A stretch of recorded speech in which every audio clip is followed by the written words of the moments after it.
নমস্কার বন্ধুরা। লুচি বাঙালির একটি অত্যন্ত প্রিয় আর পছন্দের একটা খাবার।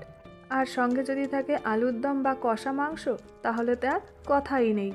ড্রিম রিলিশের পক্ষ থেকে আপনাদের জানাই সাদর আমন্ত্রণ। আর আমার আজকের রেসিপি হলো আলুর পুরি বা আলুর লুচি।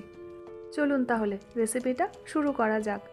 আলুর পুরি বানানোর জন্য এখানে দুটো আলু আগে থেকেই সেদ্ধ করে নিয়েছিলাম।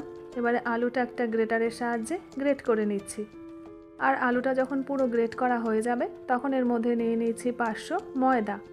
এবার দেখুন এই ময়দার সাথে আমি আর কি মেশাচ্ছি।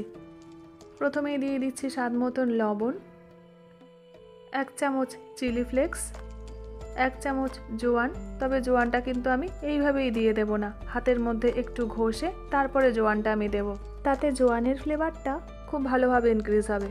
এবার এর মধ্যে দিয়ে দিচ্ছি 2 চামচ সাদা তেল আর কুচনো ধনে পাতা। এবারে এই সমস্ত কিছু ময়দার সাথে খুব ভালো করে মাখিয়ে নেব। আর যখন সব কিছু খুব ভালো করে মাখানো হয়ে যাবে তখন অল্প অল্প করে জল দিয়ে ময়দাটা মেখে নেব।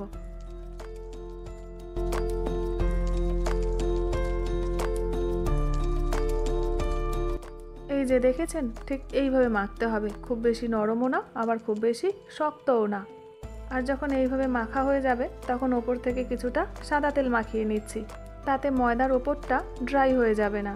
আর সাদা তেল মাখিয়ে ওপর থেকে একটা ভিজে কাপড় চাপা দিয়ে প্রায় 8 ঘন্টার জন্য রেখে দেব।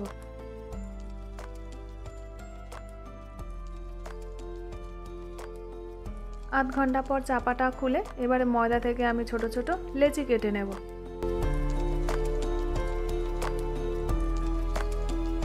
আর লেচিগুলো যখন কাটা হয়ে যাবে তখন একটা লেচি নিয়ে বাকি লেচিগুলোকে আবার ভিজে কাপড় দিয়ে চাপা দিয়ে রেখে দেবেন।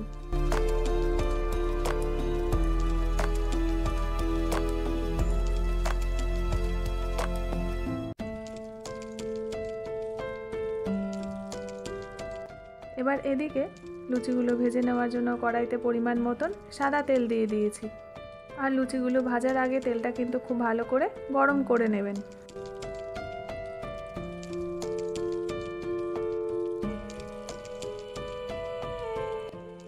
আর এইভাবে ভাজলে প্রত্যেকটা লুচি কিন্তু একইভাবে ফুলবে।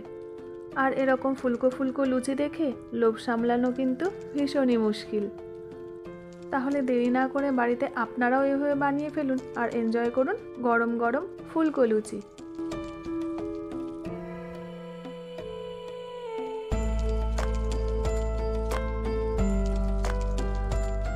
তাহলে আমার আজকের আলু পুরি রেসিপিটা আপনাদের কেমন লাগলো কমেন্ট সেকশানে কিন্তু জানাতে ভুলবেন না। আবার দেখা হচ্ছে আপনাদের সাথে একটা নতুন এপিসোডে নতুন একটা ভিডিও নিয়ে।